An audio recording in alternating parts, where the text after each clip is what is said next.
Good evening, everyone. This is Jim Fuse of the Rising Phoenix Toastmasters Club. Excited to be here tonight on District 44 Monday Night Live with my friend David Dorrier. And tonight we're going to be talking about how to present your way to success.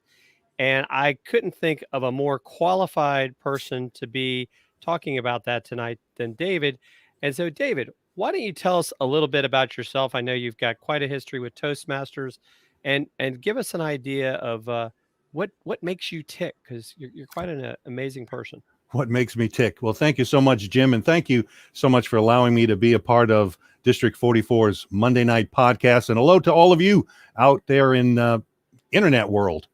So a little bit about me. Toastmasters, I've been involved on and off for the past 30 years. I don't even remember how I heard about it originally, what motivated me. Well, I do know what motivated me. I was new as a trainer at Dobbins Air Force Base. It was shortly after coming to Georgia in 1995. And the first club I was involved with, Polk Street Speakers, that met just off the square in Marietta, and was a part of that club for several years. I got my CTM, my Competent Toastmaster badge. And then I was still in the training business, and then started doing some traveling and became disconnected from Toastmasters, and then on and off for the past 30 years, coming back and forth. I did get my CC, Competent Communicator badge, and then now I'm part of Pathways. That's awesome. And so you still participate actively in a club now, or? Yes, I am a member of two clubs, Swanee Power Hour. We meet at noon on Mondays, and also Healthy Voice. We meet Thursdays at noon. And I like to visit other clubs. I do go around, because now with the ease of being able to visit clubs through virtual, I have visited a number of clubs around the United States, and several of them here in the Georgia area. That's great. Now, have you seen any clubs yet in our area going with the hybrid model? Have you attended any hybrid meetings yet? I have attended one. This was going back several weeks ago. Yes, I have attended one, but I was there virtual. Okay. How was the experience? You know, that's an interesting question you bring up, because I think that's one of the next areas where people are going to have to get used to adapting. You know, we've had to, for the past year, adapt to 100% virtual. Mm-hmm. Prior to the COVID, I was a part of many business meetings where you had half of the people in the room and a group of them that were joining either on the phone or virtually through Zoom or something. And inevitably, the one thing continues to happen. Can you guess what that one thing happens when you have half in the room and half virtual? Not everyone's paying attention. Well, not everyone's paying attention, exactly. And the virtual people get forgotten. So great point. Great point. So to answer your question, what happened was that same thing, was it where there ends up being a conversation in the room that, being virtual, all you hear is just the muffles and then this loud roar of laughter, and you're like, I have no idea. So the next big thing that people are going to have to get used to is now how to effectively facilitate a blended meeting where the facilitators are being able to give the same attention to the people in the room and that equal amount of attention to the people that are virtual. You know, and I did not plan this, but this is actually a perfect segue into our first question, because I think as Toastmasters, right, as we talk about presenting your way to success, that this point you just brought up becomes a big point, is how do we define audience engagement? Because we've got the virtual only, we've got the in-person only, but now we're going to probably seriously be looking at a lot of this hybrid model for a variety of reasons. I mean, one, to your point, Dave, I think I've thoroughly enjoyed the opportunity to have people visit our club from literally anywhere in the world. And I don't want to see that go away. Mm-hmm. And at the same point, I'd love to be able to visit other clubs that aren't within driving distance of Atlanta, Georgia, because there's just a lot of great people out there. It's a great way to network. Mm-hmm. So what's your thoughts on that, David? How do we define audience engagement? Maybe how do we improve that, especially with some of these challenges? Okay, great question. Well, let's first start with defining engagement. And so I'm going to ask you, Jim, how would you define engagement? What are some immediate things that can come to your mind on how you engage your audience? Well, one is audience participation. Like if I ask a question, I want to get feedback. If there's Mhm, nothing that can be more frustrating, I know you do it as well. Say maybe doing a Zoom class where you have, mhm, the gallery. They're not like in a webinar, and saying, hey, please turn mhm, on your cameras. Please mhm, let me know, your thoughts. I want your feedback. mhm, Because mhm, as far as you know, if they've got the screen off and the microphone muted, they might not even be sitting there. They're there in square only. mhm, mhm. Okay, so good.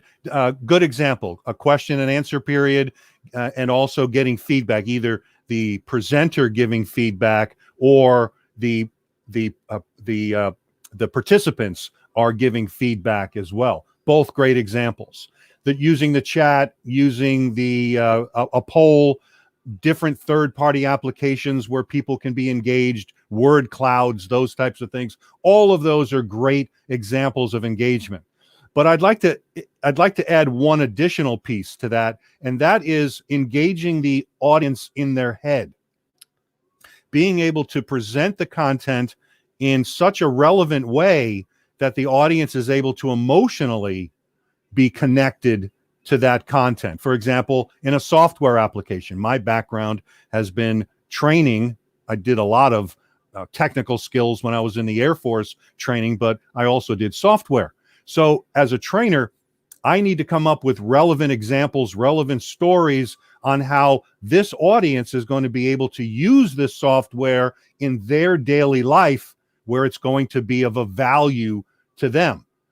An example, an extreme example of where I'm not using this effectively would be if I'm training a software product and nurses and truck drivers can in the truck driving industry and in the medical industry can use this same software equally. So if I Mm, go to train a bunch of nurses and I only use examples from the trucking industry on how to use this software, is that relevant to my audience? great point. Great So, point. so again, it's all about all of the things you said with question and answer, and also making it using feedback as well as seeing in their mind. And you were in the military. I was also in the military, and I would think that with soldiers, because we saw this as well as in the Air Force, the more we were able to give realistic training, real world training, real extreme circumstances that they had to come up with decisions, sometimes life and death decisions. Those things are going to stick in their head. And would you also, we hear a lot, I'm a big fan of the story brand books.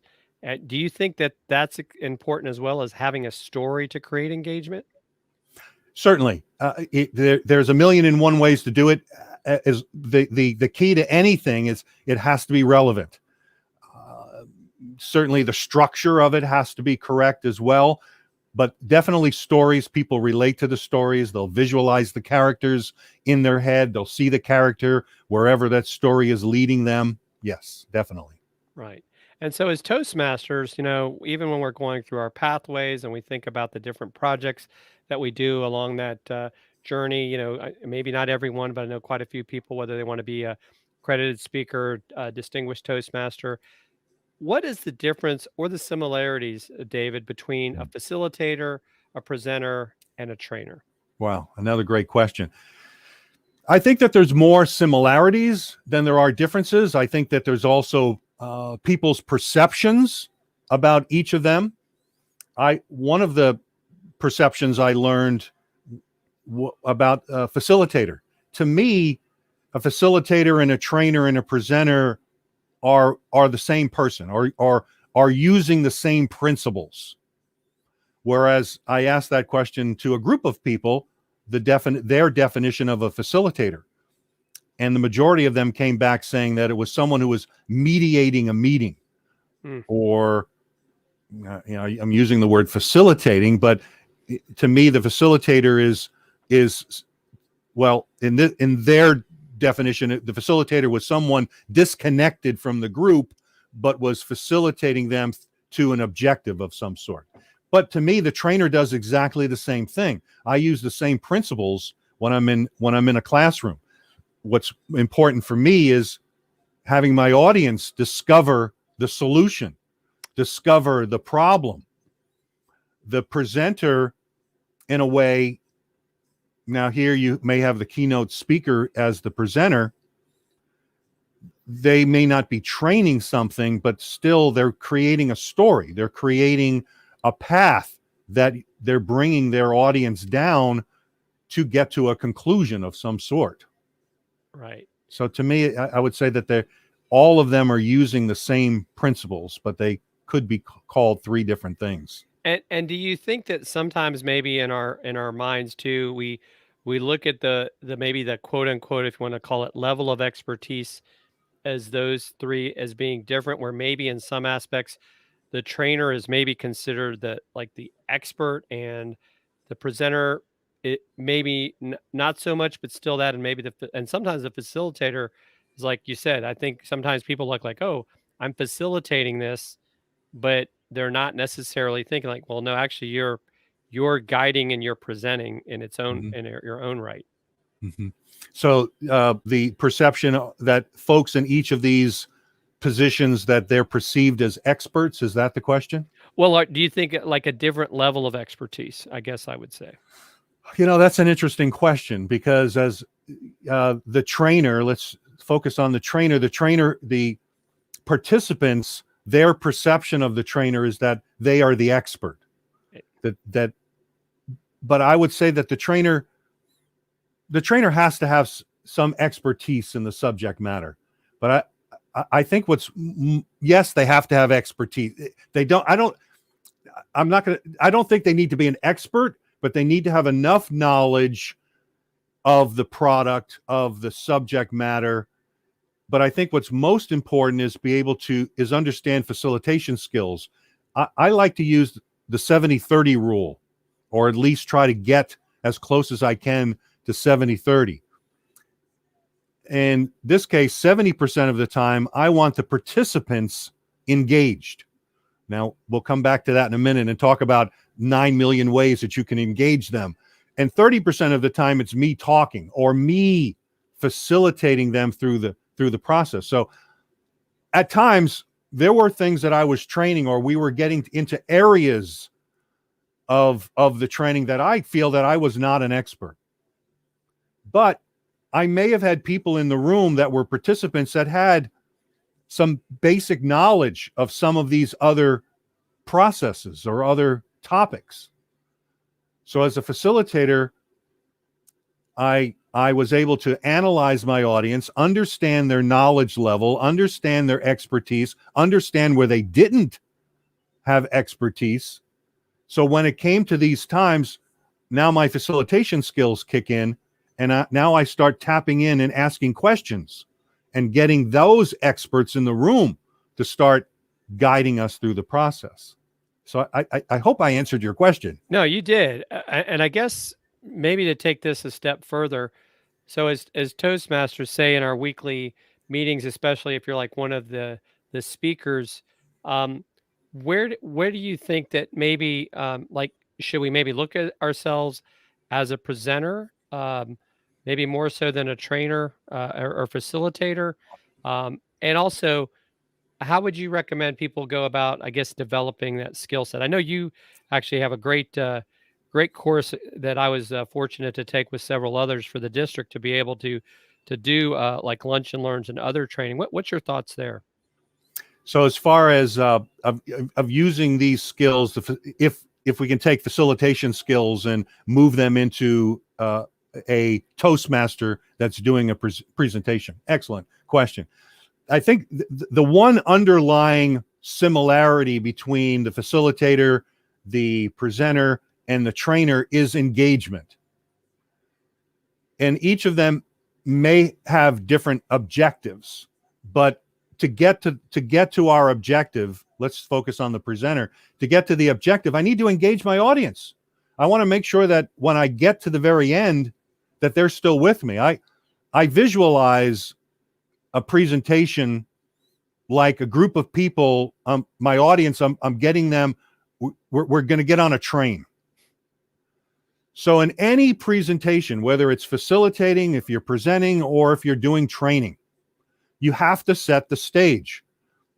There's different ways of doing that. In a presentation, I want to part of setting that stage is I need to grab my audience's attention right from the beginning. Now in training, I have a little more time where I can expand on the objectives and the value of why we're here. When presenting, I want the same objective. I want to make sure that my audience stays with me. So I have to have a compelling opening. And then the visualization of the train is that my opening, I've presented it in a way where my audience is still with me, and I've been able to get them to visualize enough. Now we're on the train. I have everybody is still with me. So we're all on the train together. Excellent. Now, have you ever been in a training situation or listening to a speaker where at the very beginning of the speech or the training, they started talking about very complex stories, analogies, examples? I see you shaking your head. So here would be an example of that. When the train left, there were still people sitting on the platform because I wasn't able to engage my audience with relevant stories and wasn't able to engage them at their level. And I don't say that in a derogatory way, but we have to understand what everybody's proficiency level is. Mm-hmm. Because I can't talk over their head and I don't want to talk under them as well. I got to find that happy medium. Right. So I would say that the facilitation skills that you bring into a presentation is that you have to create an opening of, if I'm going to facilitate a group through a process, why are we here? What are we doing? What's my role? What's your role in the process? The same thing in training. When are we taking breaks? What's for lunch?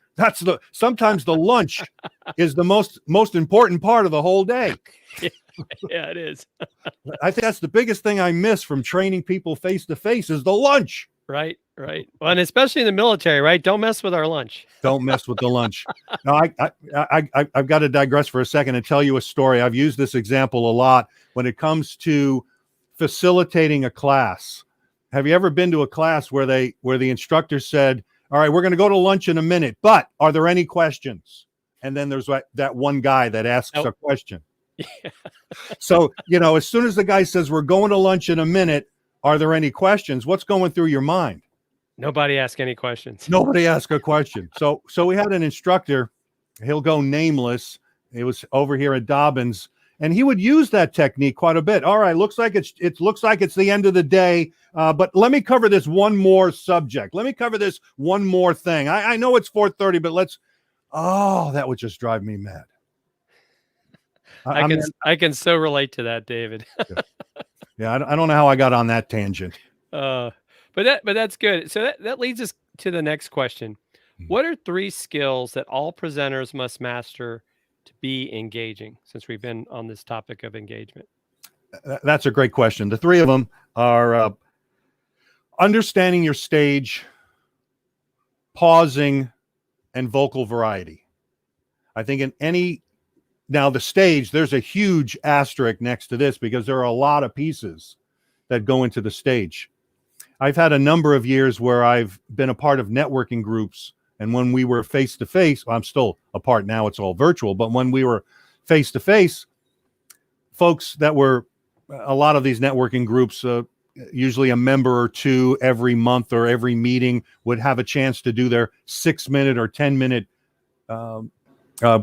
pitch or introduction about their business. And inevitably, all of them would these 3 areas were always the 3 areas that came up the most. And with the stage, it was always take command of the stage. Now, in a real world situation, taking command would be walking up to the very center as forward as you can on the stage and doing your opening looking directly at the audience and having your opening memorized, taking command of the stage, where many people would stand to the back of the stage. They'd lean on the lectern. They would be looking at the PowerPoint while they're giving their introduction. So those are some examples of using the stage. Pausing, the power of the pause. It's just, when we had the luxury of having now everybody's talking about, I can't feel my audience. And that comes up a lot in my evaluations with speakers, because we can't feel our audience. We don't hear the laughter. We don't hear the expressions. We don't hear anything. So a lot of times speakers now virtual will just speed up or eliminate the pauses. So now we have to really be conscious about the pauses. The power of the pause. It's quite incredible. And then the third is the nonverbals, or the voice. Let's say the voice of being able to project using the vocal variety as well. And I'm going to add a fourth one to this, and that's the nonverbals. In the virtual world, it's all about eye contact. It's looking directly into that camera. And yes, you cannot see your audience. It's not natural. It doesn't feel right. But on the receiving end, you're seeing me looking directly at you. Whereas now, if I'm looking at Jim, I'm looking at Jim. And if I was giving emotional content, if I was bearing my soul with my speech, but I'm looking over here, that has a whole different perception. Right. Well, and I think we see it all the time on Zoom. I don't think people realize it. It's like, you're not looking at your camera. You look like you're looking down, or you're distracted, and it's not intentional. Now, have you started playing around with yet? It's something that I've started to do, is like using a teleprompter, or even you can get a monitor that'll go inside your teleprompter that will basically take what I'm seeing over here, which is where you and I are, and would put it in my viewfinder, so then I can look at the camera. I see you. There's maybe a little bit more connection. Have you had a chance to try any of that yet? No, I have not. However, let me say yes. I not to that sophistication. However, I do have notes on the screen. I'll try to glance down as minimal as possible at those notes, and I try to blow them up big enough so I can easily read them. But yes, I've used my computer screen, and I have my camera just above it. But I do know that those tools are out there, and that's one of the luxuries of being in Zoom world. You can easily have your notes in front of you. Now you don't have to hold anything in your hands. Right. It's kind of nice. Yeah, one of the things I recently did too, just I'll show everyone here. So I've got this this tripod. It's called a Joby Gorilla Pod, and I have this clip here. I can actually, this is an iPad, so I can actually, I'm not using it right now, but I can have my notes there, but it's out of sight of my camera angle, but it's enough that I can just glance over to the side. And so if I wanted to scroll up, right, you can't tell that my finger's down there. But that's another way to consider as you're getting into presentations, because I don't know about you, David, but one of the things that I think that I always like to call it, as we like to do in our evaluations, challenge people, is see if you can give your presentation in such a way that you're not necessarily having to rely on, like you said, having the PowerPoint and reading the PowerPoint, because we want to connect with you, just like you and I are connecting here. I mean, sure, you could be throwing up slides and everything, but it takes away, to me, from the conversation and from the engagement sometimes. What are your thoughts on that? Oh, that's an excellent question. The PowerPoint has some good things about it and some bad things about it. If I was to give someone advice on how to properly, or I shouldn't say properly, or my suggestion on using it would be to have more visuals on your PowerPoint and maybe a handful of words to reinforce what it is that you're saying. I've heard death by PowerPoint, where the presenter, they have their back is to the audience the entire time, and all they're doing is reading the book that's written on the slide. I think that this goes back to another one of those engagement pieces, that the more that the presenter can visualize what they're presenting, the more that you can see it, feel it, taste it, smell it, experience it in yourself, the easier it is for you now to paint that picture with words. So I would say that the presenter should get to the point of understanding the content to the point where they can feel it, they can visualize it, and the more they're able to do that, the more the audience sees it and feels it. Right. And what are your thoughts, especially in this virtual world, about, say, as an example, if I were to provide you, let's say, a PDF or something up front, do you think that can still end up becoming distracting, and that, people are reading that instead of paying attention to the speaker? Yes. Here's another, yes and no. So here's another great question. And this came up a lot, especially when we were live, on when's the best time to hand out the handouts. Now, if we're in a live situation, possibly the best time to hand it out is before the meeting, when people are sitting down, they have a chance to thumb through it, get an idea of what it is, and so it's not something new and they set it down. Now there may be opportunities where, because of timing and because of emphasis and so on in the training situation, that you have to hand it out just before that exercise, or it has to be handed out at this time. A handout can become a distraction. However, I would say a couple of things. One, only have a handout if you have to have a handout.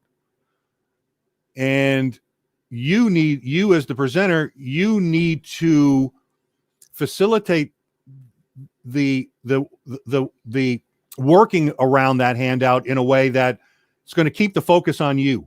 There needs to be an introduction. What are we doing with this? Maybe, depending on the situation, giving them a chance to give them a short review of what this thing is. Maybe this handout encompasses a number of different exercises. Maybe it's also a note taker. It's not specific for this one exercise that we're doing now.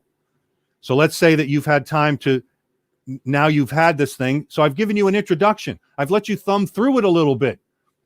So now I've taken that mystery away, but now I've got to give good instructions. What are we doing now? Now I want you to flip to page 3. And this is what I need you to do. Keeping their attention, having some directions on the PowerPoint as well to reinforce what you're talking about. So to answer your question, handouts are a good thing, and definitely can be a distraction if you don't keep their focus in the right place. I need you to turn to page whatever. I need you to focus on this. Look at this question. Look at this piece. Getting those people away from thumbing through or getting too far ahead of you. Right. Yeah. That's definitely a problem that I've seen people run into before, right? You're flipping ahead because maybe you feel like, oh, I understand what they're saying, and then you missed out on part of the message. That's a great point. Right. So, David, I know you love doing this because you've given so much to the district, and I know just since I've known you. But what do you love about coaching and training others?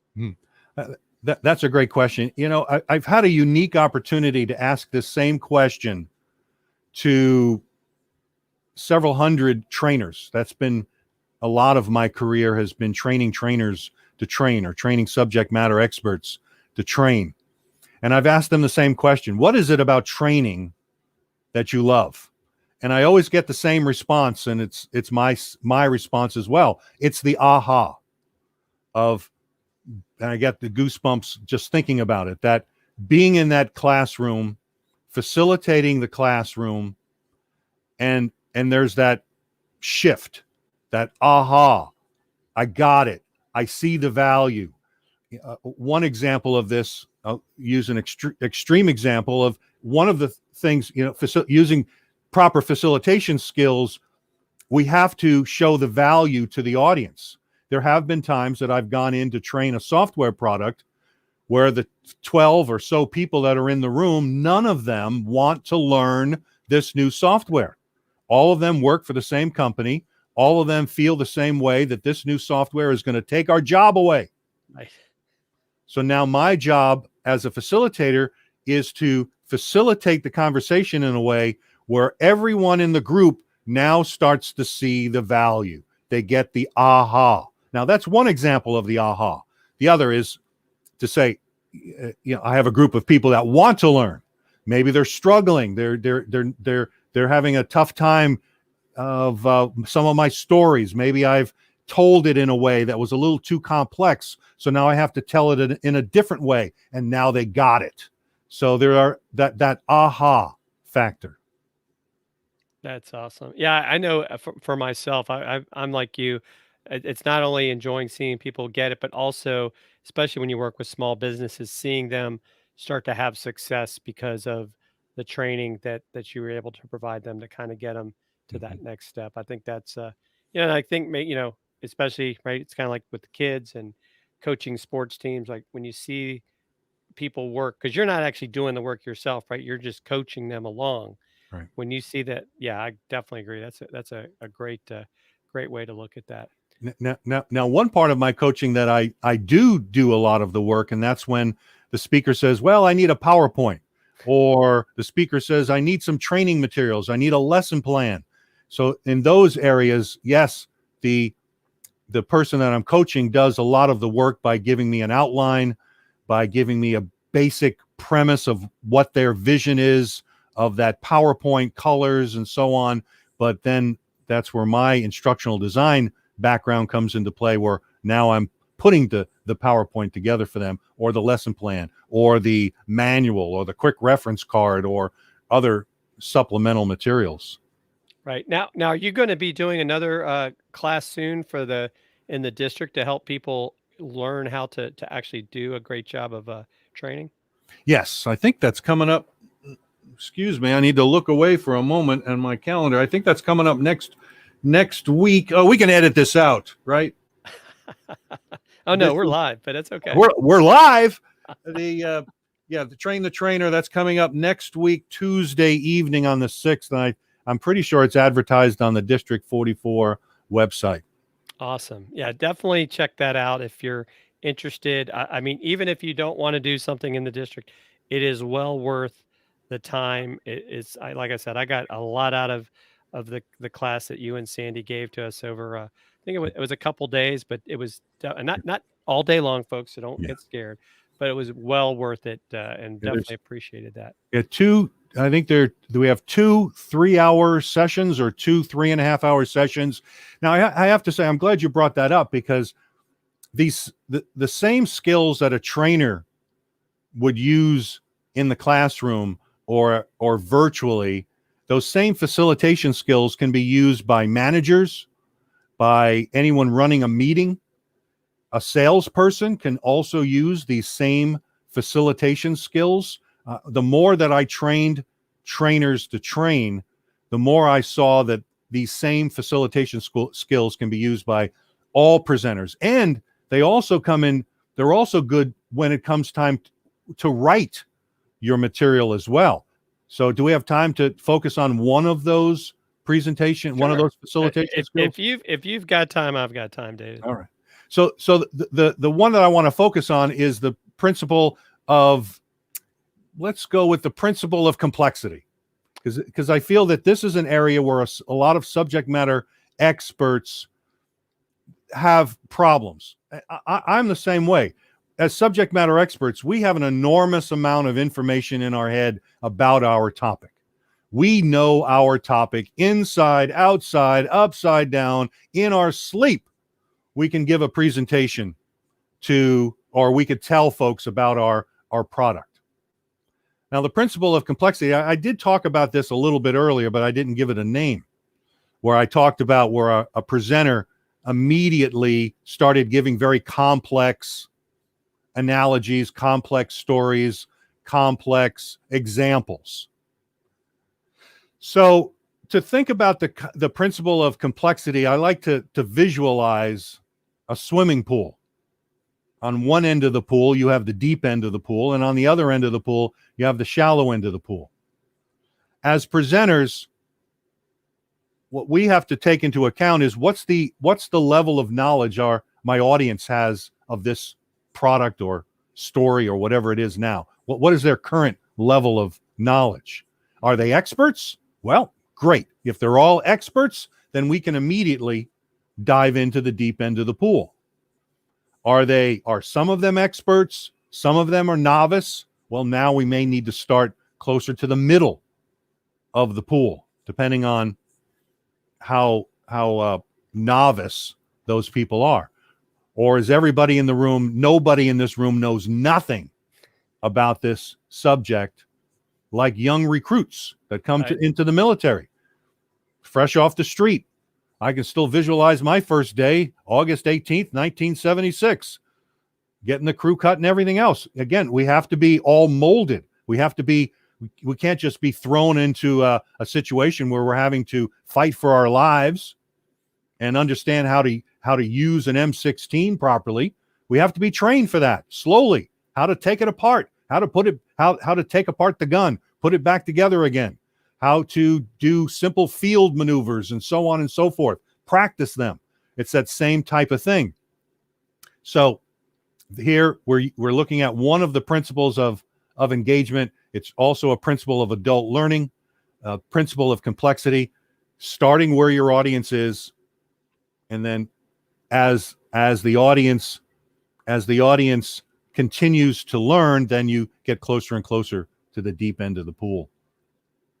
Yeah, and that can definitely be a challenge. I know I've been in some situations where, like especially I'll just say I won't say what school, but there's some schools where when they offer like say workshops, they don't always require the attendees to, like to your point, have that maybe basic skill level, and that can become very challenging from the presenter standpoint, because he's talking about something or she's talking about something that's kind of over the heads of some of the people because they didn't have the basics. And Right. that's actually something you talk about in designing these courses, right? It's almost like here's like a pre-test, right? Let's figure out where everyone's level is. And of course, it doesn't always work that you get that time in advance to kind of let people know, like, this isn't something you're ready for. Mhm. But I think that's a part of the challenge. I like the pool analogy. I think that's a great way to kind of think about that. Yeah, and they are using the or giving the example of being able to visualize, having folks visualize something that they know very well. When I talk about training folks on the foundational skills of presenting, the ABCs of presenting, I have a story and where people are now visualizing the foundation of a house. That if you don't have a strong foundation with a house, the house is going to crumble. My wife and I have been addicted to this old house for years, and the mother of home fix-it shows. And here they are working with older homes up in the Northeast that have foundations that were built sometimes 100 or so years ago, and many of them are crumbling, and the house is crumbling on top of it. It's the same thing with our speaking or anything that you do. If you're a carpenter, you have to have strong foundational skills. If you're a Marine, you have to have strong foundational skills of how do I take care of myself? How do I take care of my buddies and so on? How do I use this equipment safely? All those are basic foundational skills. And if any piece of that foundation is cracking or falling apart, then that's going to affect how someone shows up. So it's the same thing with speaking. Right. Absolutely. Well, David, this has been some great stuff. We've had some lurkers watching us. Nobody's wanted to chime in, probably because you've been just dropping some major, as I like to call it, knowledge bombs. I guess right. That's what the Air Force does, right? Drops bombs. Yeah. Well, yeah. But this has been great, Dave. David. So I guess one last question I would ask you: what is your coaching style, and maybe how do we identify our own coaching style? Well, another great question, and there is one additional thing that I wanted to talk about, and let's talk about that first, since this question is up here, and maybe that'll get someone to send in a question. I can't see that there's anyone online. I didn't know we had anyone with us. I'm Yeah, happy we've to got hear. some people watching. How many folks? Oh, we've got a couple right now. So Okay, I think cool. everybody must be in contest season. So Yes. Oh, must be. Yeah. So the one thing I want to go back and talk about is setting that stage. That was something that you were just talking about with those prerequisites, where people are showing up for a workshop that really didn't have those basic skills. I've trained a lot. I've worked with a lot of trainers that are new, trainers that are experienced. And a lot of those trainers will come to me with questions on how do I prevent this problem? How do I stop this problem? How do I make sure that this doesn't happen? In 9.9 times out of 10, all of those situations could have been corrected by setting the stage properly up front. In the example that you gave, I didn't see the instructions that came in the email or in the mail or however they showed up, but I'm going to guess, because people showed up without the right level of knowledge, that the instructions weren't clear. So that could have been avoided up front. And then now that they've arrived, let's say that everybody who's in the classes has the right, the proper knowledge level that they need, but there are no ground rules set up front. Why are we here? What are the objectives? What, I mentioned this before, what can you expect from me, the trainer? What do I expect from you? Breaks and lunch and smoking section and all these other things that weren't set up front, that eventually a lot of trainers were complaining about. Well, I have people in the back of the room that are talking. I have somebody that's on they're on the internet, or they're lost, or whatever the case is. And each one of those situations, they could have corrected that with a good introduction. And the other piece of that is to continuously reinforce it as you go through the lesson, where if somebody has been able to has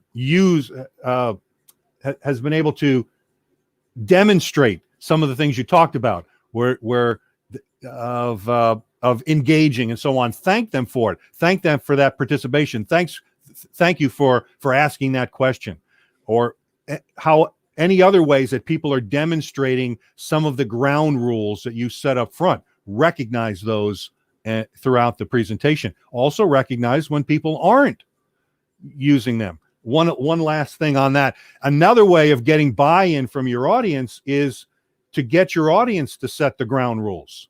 That you can do this virtually or live. We have this workshop. This is why we're here, but we need to set some ground rules. What I would like all of you to do now, I'm going to put you in breakout rooms, and I want you all to come back with some 10 ground rules that we have to abide by for this next period of time that we're in this session. So now when someone goes against one of those rules, say, hey, wait a minute, that's not my rule. This was your rule. You said when someone comes back late, they got to sing a song. So sing away, pal. So I wanted to bring that up, that is an area that trainers, maybe even facilitators, that they forget, and that is to set the stage up front. What are we doing? Why are we doing it? How are we going to get there? And when we get there, you're going to get this value, the WIFM. What's in it for me? Right. Adults need to know that. Okay. Do we have time for that other question you had up there? Yes. What was the question? Coaching style. Coaching style. Well, I hope I was able to demonstrate some of that. I did a lot more talking here than I normally would do if I was coaching, but I hope you were able to see that at times I asked you questions. Mm-hmm.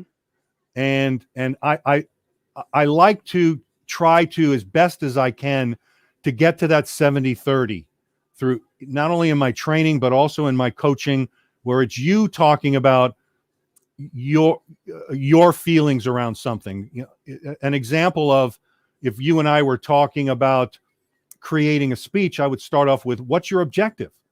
That right. when people leave this training session or after they've heard your 5 to 7 minute presentation, what's the 2 things that they must remember, that they can't forget? And so I'm going to get you to start talking about those things, and I'm going to start digging for that objective. But I'd like to think that I do more question asking than I do talking during my coaching.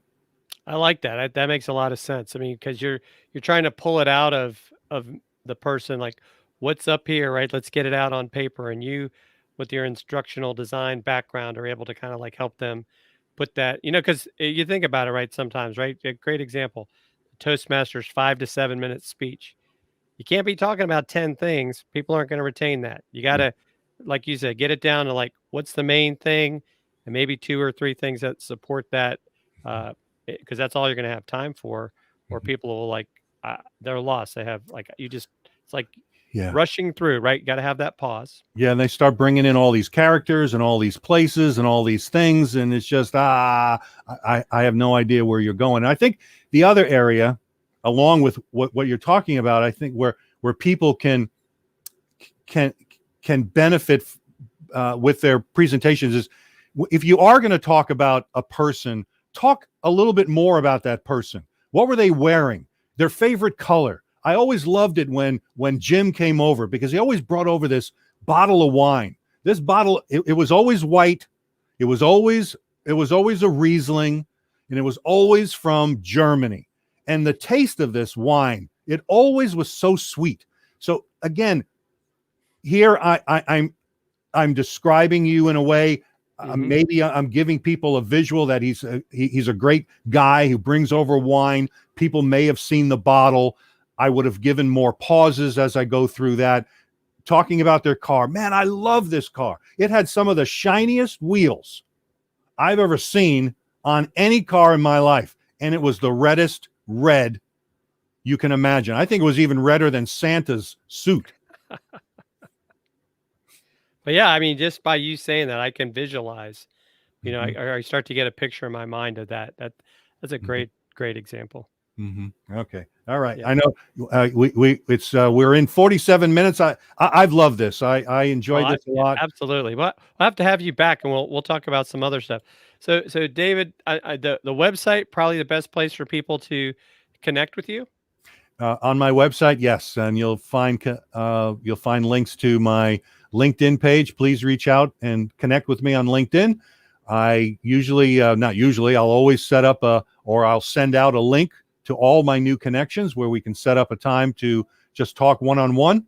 I'll get to know you. It's not about selling you on what I do. It's more about understanding who you are. It's also about networking because I may know people that I could send your way, and maybe hopefully you know some people to send my way. And if you reach out to me, I'll also send you a copy of my ebook. Awesome. David, this has been great.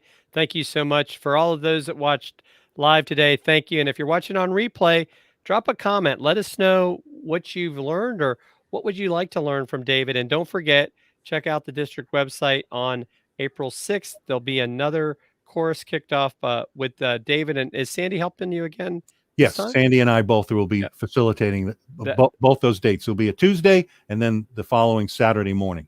Awesome. Yeah. So everyone check that out. Definitely worth the time and the investment. And thank you again, David. And we will see you all next week on Monday, District 44, Monday Night Live. Take care, everyone.